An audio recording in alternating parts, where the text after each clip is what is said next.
Well, I'm still Jacob Rees Mogg, as you probably know by now, and joining me to react to my proposal is a former Labour spokesman and political commentator, James Mathewson, as well as my panel, former advisor to Boris Johnson, Lord Ranger, and the historian and broadcaster, Tessa Dunlop. James, thank you very much for coming in. This would terrify the Labour Party, wouldn't it? I think terrify is a strong word. I think some might even be inspired, perhaps, by the conversation you just had with Nigel Farage, because it didn't show much agreement, I would say. And one thing I would say that was, if I can, be bold for a moment, Jacob, is that it almost looked like Nigel held all the cards. And I think from a Labour perspective, that's a very, very positive thing. But Labour's been moving as far and as fast to the right as it can, even taking dear old Natalie Elphicke into its fold.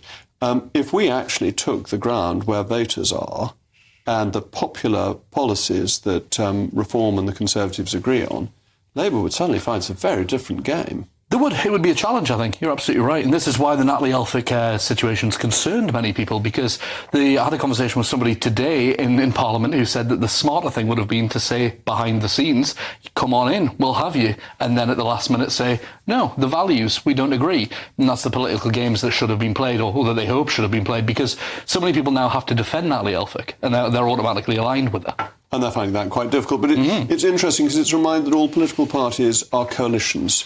And therefore, if you wish to win elections, you have to unite your side of politics in one party, recognising that that is a coalition. If you divide it, as Labour found with the SDP, you're out of office for a long time. Yeah, this is the concern. And the coalition for Labour is in so many different directions. You've got a north-south divide. You've got Scotland, which doesn't even come into it, before you consider that, because they can't get that majority without those seats. So they've got the SNP battle up there, and then, of course, they've got the battle of left, right. They've got Israel, they've got Palestine, they've got all these different issues to try and hold that coalition together.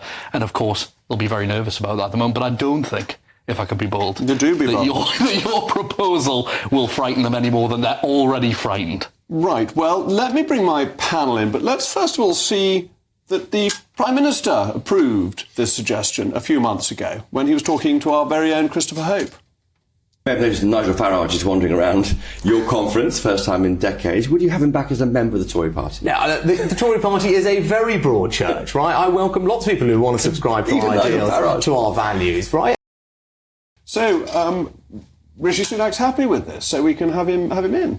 Well, as you just heard the Prime Minister say, we welcome anyone who prescribes to our values. And I think there's the sense of what is it that brings someone like Nigel Farage into the Tory party. It's not the Tory party moving towards Nigel Farage. And I think that's the big difference that we have to understand, Jacob. And I'd say, because we heard there, Nigel, that very interesting conversation that you both had.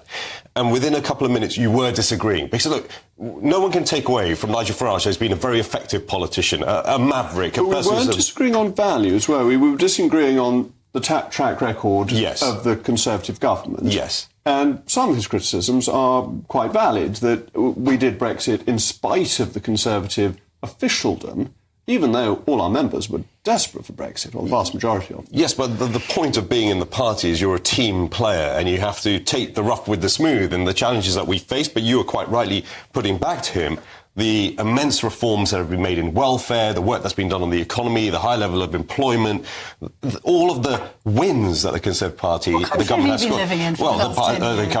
The work the government has done. So here we have a politician, a maverick. He's a man who's successful at protesting and getting motivated people around the protests that he's trying to make. But inside a collegiate, most successful election-winning party, does he have a place? He has to move towards it if he wants to be part of it. Tessa, you're an interested spectator on this, really. Yes, I'm so thoroughly relieved I don't have any skin in your filthy game, I can assure you. I mean, watching you two sort of rip chunks out of each other, it's like looking at sort of two slathering madmen trapped in a bedroom without daylight. So elegantly it's my pleasure. Thank you very much for the compliment. I think one forgets, including you, despite your sort of historic flag waving, that it's not the Conservative Party, it's the Conservative and Unionist Party. Yes.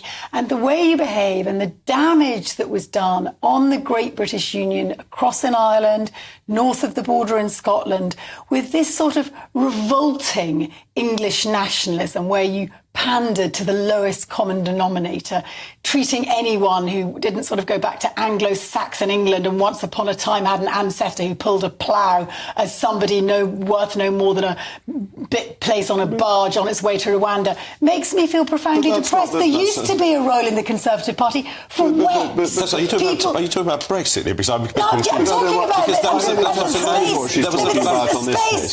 Brexit debate was had across the political spectrum from people from all sides. We've now politically entered, run by the Conservatives. The national conversation is absolutely hijacked by immigration figures, concerns about boats and Rwanda. I'm so sorry, but it's true, and that's in the wake of Brexit. But being in favour of controlling migration is not English nationalism. Brexit was an English nationalist vote, predominantly. Well, the Welsh voted for Brexit. They did, but it was predominantly an English nationalist And there vote. was actually a good vote for Brexit, both in Northern Ireland and in Scotland. It was a sizable minority. So it's not this minor English nationalist view. It is a view held by many people. Any view where 87% of the population is from one part of the country can be described as being primarily English on that basis. It's not really a fair way of looking at it. I don't think that we can give Northern Ireland and Scotland any of the responsibility Maybe to shoulder. 83% on those. Predominantly, I think we can recognise. I mean, in many ways, there are similarities between that, and this is ironic, given you're professed to be a unionist. The foot soldiers of independence in Scotland actually have much in common with the foot soldiers of Brexit. Okay, but I think Brexit has strengthened the union. But James, I'm going to give you the last word as a Labour Party spectator. Generous. Thank you. Yes, I would say the fascinating thing that still amazes me and amazes many people across the country is the hold that Nigel Farage has on you, on the Conservatives across the board. You're obsessed with him. You think the man is, I don't know, that he's turning water into wine. He's got some kind of ability that he doesn't have, and I just do not see it. And in the conversations I hear in Northern England, the conversations I hear in real working class communities, I do not see this obsession with him either. All right. I would like I'm so sorry. I'm going to cut Tessa off. Isn't that so? Did you hear that? Probably not worth listening to. Thank you very much, James, and my brilliant panel. And joining me now is former Liberal Democrat MP Norman Baker. Now, Norman, very welcome to you this evening. One of your former fellows in the Lib Dem party wants me to resign over this or be fired. Now, that seems a little bit extreme, don't you think? Well, look, I'm not here to represent the Lib Dems, but my view on politics has always been that people should be free to express their views within quite a degree of tolerance. And if you remember my role in Parliament, I was quite often at odds with my party and happy to be so. And I think there's a tendency in all political parties these days, unfortunately, to try to cajole people into in a narrow point of view they may not share. And I think Parliament's better when people speak their minds a bit, within reason, of course. But to have an independent mind, people like Frank Field, I was thinking about, former MPs like that, actually made Parliament better rather than worse. So I think that if you've got a particular view, which you have expressed, then my view is, why shouldn't you express it? It's not obviously up to Rishi Sunak whether he does something about you or not, but that's my personal take on it. Yes, well, I rather agree with you. I think very often individuals who disagree with their party add to the party rather than taking away from it. Yes. But do you agree with me that all parties, including the Lib Dems, are coalitions, and that to be successful in politics, you need to make that coalition as broad as it is practicable to make it? Well, now, in principle, I think the way you phrased the question, I think is right, that parties are coalitions. And yes, the wider the coalition in a sense, the more people seem to be caught in the net, if I can put it in those terms. What I would say, however, is, and I'm trying to look at this objectively, Jacob, rather than from a partisan point of view, is, of course, if there were no Reform Party, the Conservatives would do better the next election, because that's where the vote would go. The question really is whether or not, if there is a sort of pact or some sort of arrangement as you put forward, whether that would lead to the result which you wish to see. I'm not sure it would, because there are plenty of Conservative voters, particularly about, say, in the South, in what's called the Blue Wall, who actually are the Andy Street type people who believe that elections are are fought and won in the centre, not towards the edge of either left or right. And while you may gain some people and reinforce your core votes by such an arrangement with Nigel Farage and his party, Richard Tice, you may actually lose people who are of the old-fashioned Conservative type who might well switch to the Lib Dems. And if you look at the by-election results in this Parliament, people concentrate on the Labour ones. Actually, the swings to the Lib Dems in the blue wall have been actually larger. And I think there's a vulnerability from the Conservative Party from the blue wall. Up to a point. If you look at the polling, the Tory vote is roughly halved. Of that, 3/4 is either staying at home or has gone to Reform, and 1/4 seems to have gone to Lib Dems, Labour and the Greens. And in the by-elections, the Lib Dem vote and the Labour vote hasn't been particularly high in comparison with previous general elections. So yes, they've won, but because of a huge number of Conservatives not turning up. So I just wonder whether this is a means of motivating our base to turn out to vote. Well, I mean, I've heard Conservative ministers, I call it whistling in the dark, suggesting that everybody will come home on election day and all these people who haven't been voting Conservative will suddenly turn up and vote Conservative. I don't actually believe it. I mean, I'm sure the Conservatives will run a campaign of, may I say so, a campaign of fear, because they have done in every election since 1924. So this one will be really different. I mean, depends what the issue will be.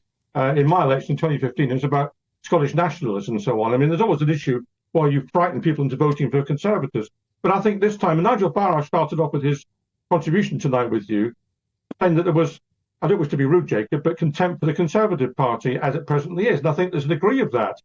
And it isn't related to just the issues that you've been talking about. It's also related to the economy, to the NHS, to the state of the public services, to the potholes in the roads, all those sorts of things. And I think people just feel, to use the old-fashioned political phrase, it's time for a change. And I don't think, personally, I mean, it's up to you what you do, but I think personally, an alliance with Reform will not get you the result you want. All right. Well, thank you very much, Norman. Always good to hear from you.